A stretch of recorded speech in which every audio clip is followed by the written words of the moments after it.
The Story of Wali, retold and illustrated by Christina Radonas.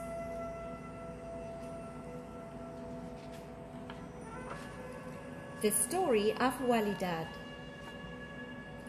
For my mother and father with love. Long ago in India, there was an old man known as Wali. He lived all alone in a small mud hut at the edge of the jungle and made his living by cutting grass and selling it as horse feed. Although he earned little, Wali was very happy. Since his needs were few, he even managed to save several pennies a day, which he hid in a large clay crock. One evening, after a particularly profitable day, the grass cutter saw that the clay crock was overflowing with coins. It was time to spend his money. Early the next day, with the money crock in his arms, Wali headed for the marketplace. Each merchant beckoned to him, and he thoughtfully considered their wares. But what could a simple old man do with the expensive fabrics, intricately woven rugs, and exotic perfumes that were offered to him? He shopped for many hours, but could find nothing that he wanted to buy. Finally, Wali came to the last stall in the marketplace, a jewelry shop. A plain little bracelet caught his eye. Its smooth gold surface glowed in the afternoon light and invited him to take a closer look. He turned the bracelet over and discovered a beautiful pearl, carefully inlaid at the center. He purchased the bracelet at once and happily returned home. Wali soon realized the little bracelet was too wonderful to hide away in his mud hut. He wanted to share his treasure, so he went to the house of a traveling merchant who was his dear friend and asked for the name of the kindest and most beautiful woman he had ever met. The merchant had visited many different countries, so he had to think for a long time. "The Princess of Khaistan," he replied at last, "is by far the most beautiful, for she is known by all to be the most kind." "Very well then," said Wali, handing over the bracelet.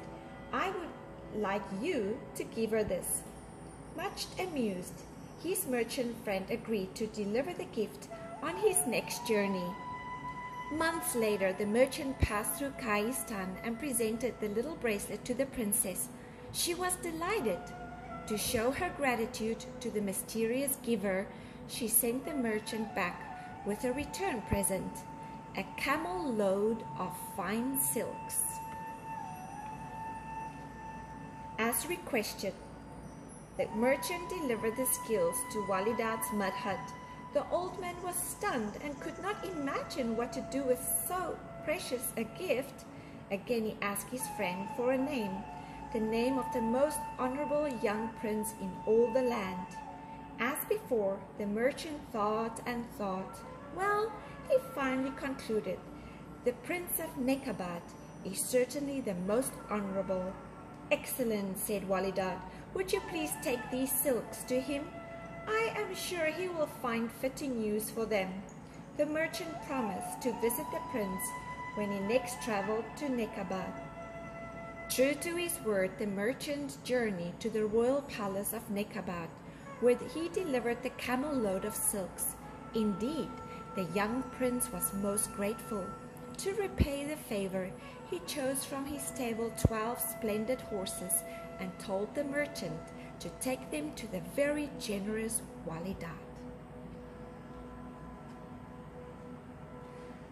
The old grass cutter was astonished when the spirited horses pranced into his yard. "I have no stable, and I could never cut enough grass to feed them," he cried.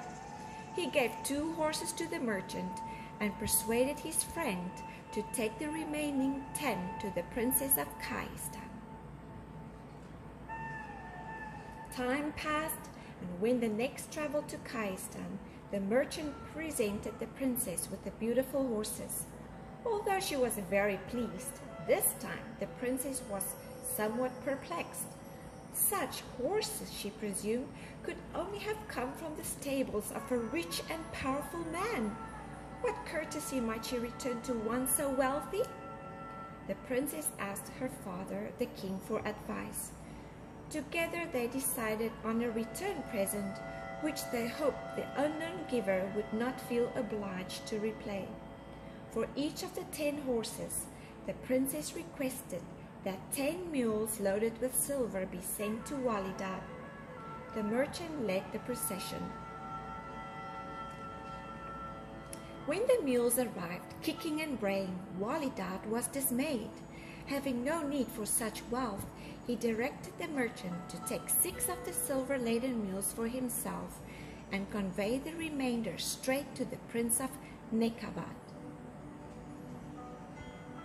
The prince this time was more embarrassed than grateful.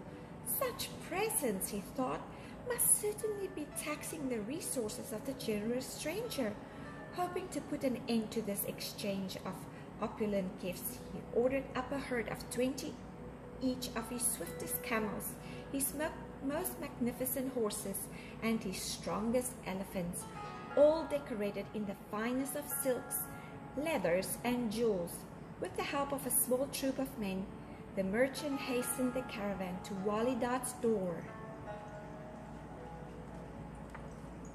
And the horrified Wali waved them on to the Princess of Khaistan, insisting that his friend keep 2 camels, 2 horses, and 2 elephants for his trouble.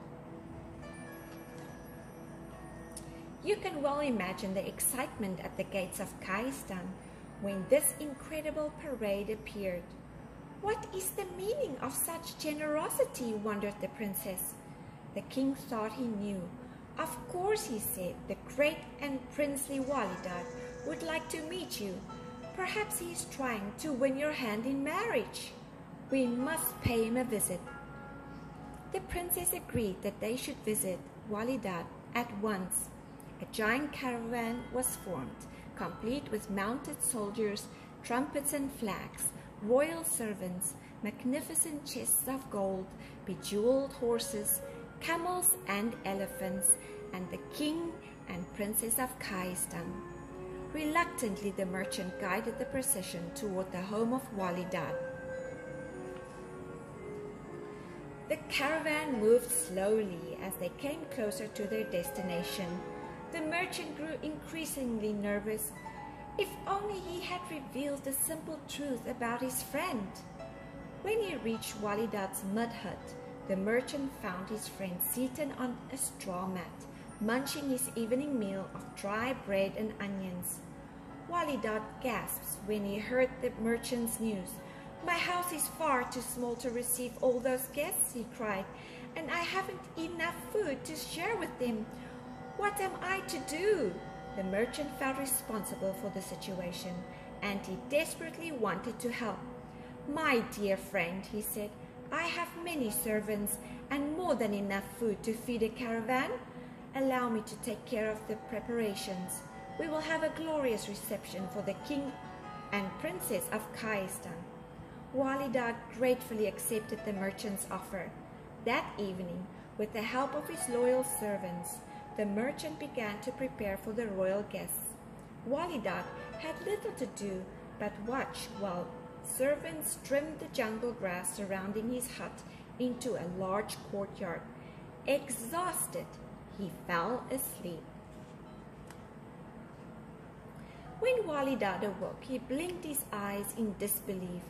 Colorful pavilions glittered in the sunlight. The lawn was ablaze with beautiful gardens. Flocks of peacocks scuttled past his window, while uniformed servants scurried from tent to tent. Banners fluttered from the roof of Wali's house. The merchant, looking tired but relieved, appeared in the doorway and presented Wali with a bundle of embroidered clothing. "All is ready," he announced proudly. Amazed, Wali sent the merchant back with his humble invitation to the king and princess of Khaistan. The royal caravan arrived with a roaring of trumpets. Wali, clothed in silks and jeweled turban, welcomed his guests into the courtyard, where a tremendous feast was about to be served.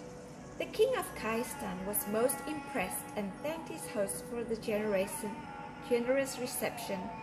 Then he took Wali inside and asked, "Is it true that you wish to marry my daughter?"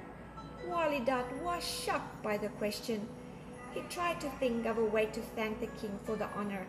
"I'm much too old and far too ugly to think of marrying the beautiful princess," he replied at last. "But permit me to send for a loyal young friend who is far more worthy of winning your daughter's hand, the Honorable Prince of Nekabad." The merchant departed for Nekabad and quickly returned with the prince. At first glance, he fell in love with the princess and she with him. There, that very day, the two were married. In their honor, a splendid wedding feast was held, which went on for 3 days and nights. Everyone celebrated their happiness. But happiest of all was Wali. He had recognized the little gold bracelet proudly worn by the beautiful princess of Kaistan.